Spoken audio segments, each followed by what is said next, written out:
This view is from 4,220 feet in elevation at High Knob Observation Tower in Wise County. Today's video will take you to a mature forest, a middle-aged forest, and a new young forest regenerating after a harvest. We will take a look at a harvest site and then later visit a 20-year-old forest and a forest that was salvage harvested after a storm.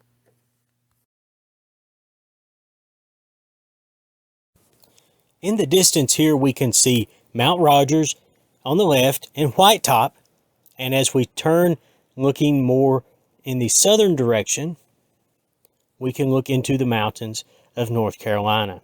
And as we continue turning and looking around more due south, then we will be turning and looking more in a southwestern direction. We can see the mountaintops of Tennessee.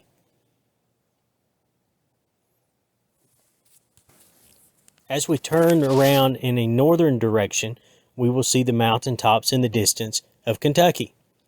So we're looking out at the mountain of Kentucky. As we continue looking more northern and turning more in a northeastern direction, we will be able to look into the mountaintops of West Virginia.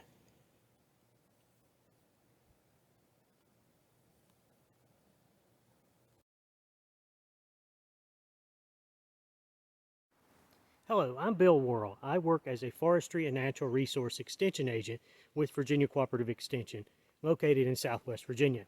Today I'm going to take you into the forest to see some different types of forest and to see the different age of forest. We also want to look at regeneration after harvesting.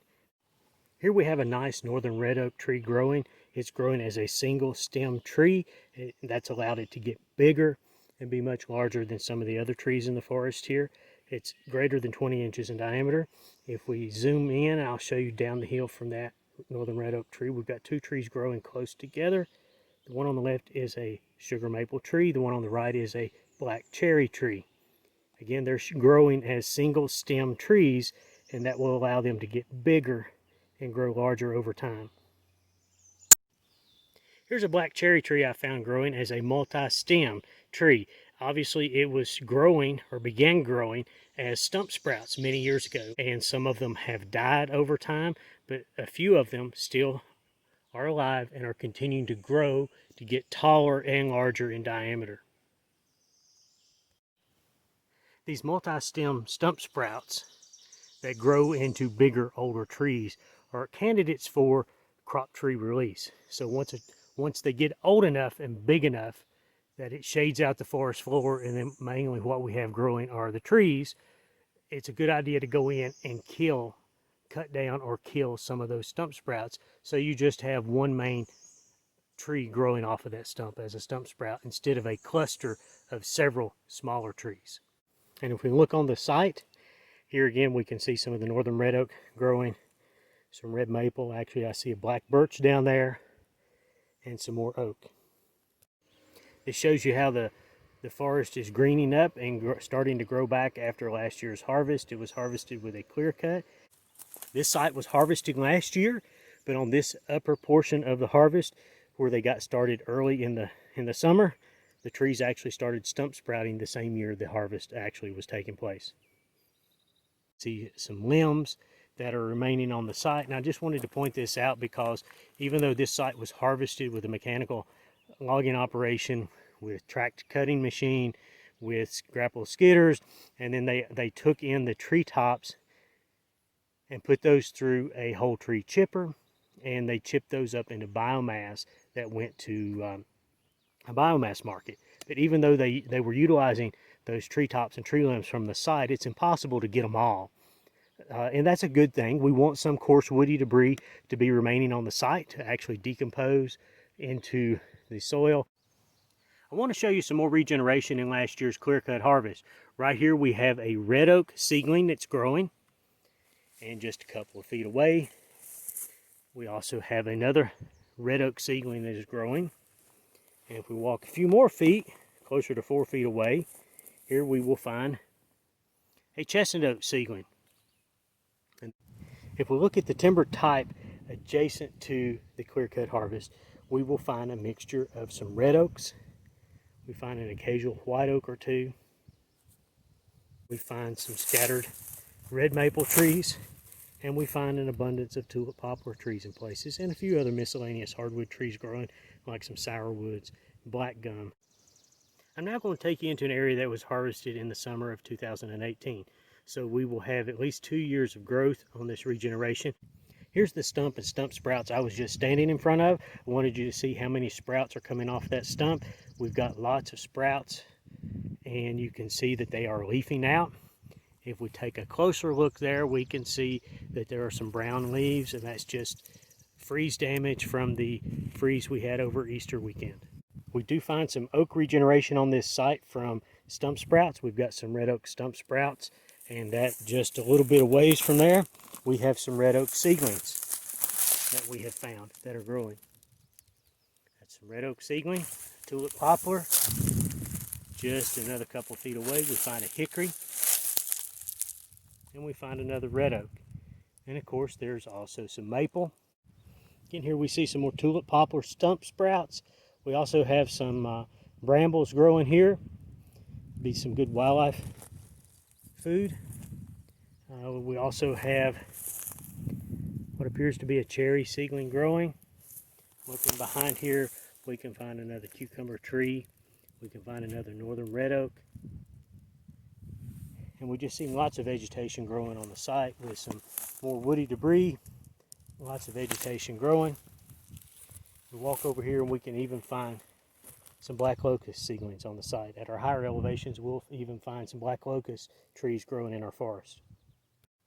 Here we find some more stump sprouts of tulip poplar, and they're probably 5 feet tall. In the background there you can see some more red maple. As we pan around here, we can see some more seedlings of tulip poplar. We see lots of briars and other vegetation here on the site as well. Here we find some white oak stump sprouts. So we've also got some white oak regeneration on this site. Here we have some more red oak stump sprouts in this harvest area. And if we look close, we can find some other seedlings growing. We can find tulip poplar seedlings growing.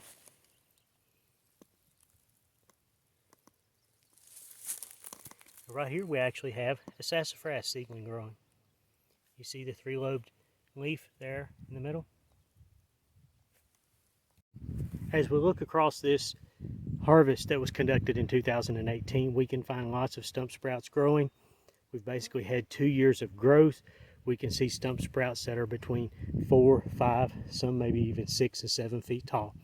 A variety of species, red maple, tulip poplar. We see some red oak, and just a mixture of our species here in the mountain. If we look at these stump sprouts here, the one there in the middle was the red maple, and the one to the right is the red oak. And you look and see which one is growing faster. Our maple is growing faster than our red oak, and that shows just part of the challenge we have in managing our regeneration and managing the species that we want growing back in the forest. The red maple will grow much faster than the red oak. Since the logging crew's down for lunch right now, I can get an up-close look at the operation. Here we see some pulpwood material and some of the material that will likely go into the chipper. We scroll around here, we'll see the loader and logs piled up behind the loader. In the foreground there in front of the loader, we see a buck saw that's used to cut material.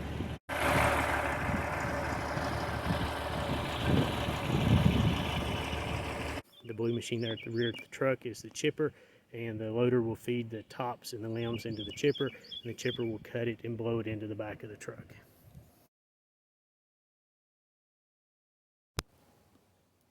Okay, I'm over in another section of this forest where they did a salvage cut in early 2011. I just wanted to show you some of the stump sprout regeneration and look at what they did. This particular area, they had to do some salvage work, but they did not want to do a complete and total harvest. These got cut much harder than others, and there were some big holes that were created in the canopy that allowed for a lot of regeneration. It takes a lot of space to lay down a big tree, so when you cut those trees down, it takes more space. So if you just have 1 or 2 damaged trees that are large in diameter, you end up having to cut a few more in order to create enough space to take those trees down safely and then be able to get the equipment in and out of there to take those trees out. So I'm going to turn it around here and show you some of the regeneration and some of the stump sprouts, and you can see just how big those things have grown in just 9 years. Here's another one of those stumps and stump sprouts. Again, this tree's only 9 years old, and I put my hat in there so you could see the scale of that. That's actually growing really good. Again, it was a pretty good hole created in the canopy over this area, so this tree was able to get a lot of sunlight, and it's really taken off, and that tree is growing very, very well.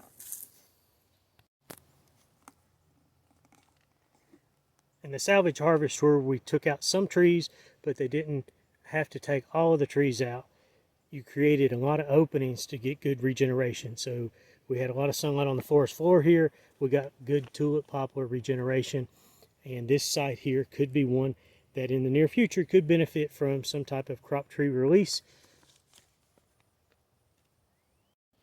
And since the Virginia Department of Forestry has a hardwood initiative, this area could be a site that could probably benefit from a crop tree release type treatment. Okay, I'm over in another section of this forest. Over here is an area where the landowner did not cut out many of the trees. They tried to leave one area of their forest intact. And as you can see behind me here, there's still lots of big trees. I just wanted to pan around here and show you this area. Again, this was part of the area that was harvested most recently as a salvage harvest. And again, they chose not to cut all the trees. Some of the trees that were intact and were not harmed or damaged were allowed to stay. So there are still some areas in this forest with some really large diameter trees, and there are some other areas where the trees were cut heavy because of the damaged trees where they've got young regeneration growing. This is another area in the forest where most recently a salvage harvest took place in 2011. And here are some large trees that are remaining. This particular area didn't get hit with much damage, so they were able to leave some of the larger trees intact. And again, if we pan around, we can see some skid trail opening, and then we can see some smaller trees that are growing back where they had to take out some of the trees from the damage.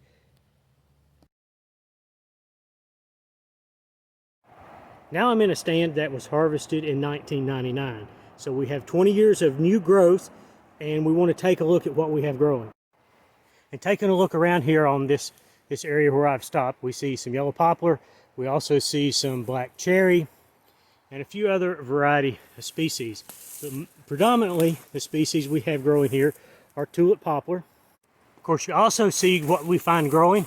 We find some grapevine growing in this stand as well. And this one's grown all the way up into the crown of that tulip poplar tree. And that's a nice tree. It's approximately 10 inches in diameter and would be one that really at this time we should come out and consider doing some crop tree release where we kill the competition around this tree and found a ramp patch. And what we've got here is our plant growing. And you can see down there I've scraped away a little bit on the soil, and you can see the way the bulbs are growing kind of like onions. It's a really potent wild onion type plant, and it grows in the understory of our hardwood forest at some of the higher elevations and moist soil conditions. This vernal pool is a really nice spot, creates a lot of good wildlife habitat, creates a good drinking spot for the wildlife up here on this dry ridge, but it also creates lots of really great habitat for salamanders and frogs. And it's full of tadpoles. There are several frogs jumping around the edge of this into the water, so it's a really good wildlife habitat and an interesting spot on this property. I want to thank you for joining me today for my 15 Minutes in the Forest segment. Next week, Jennifer Gagnon will take you into the woods and do some tree identification.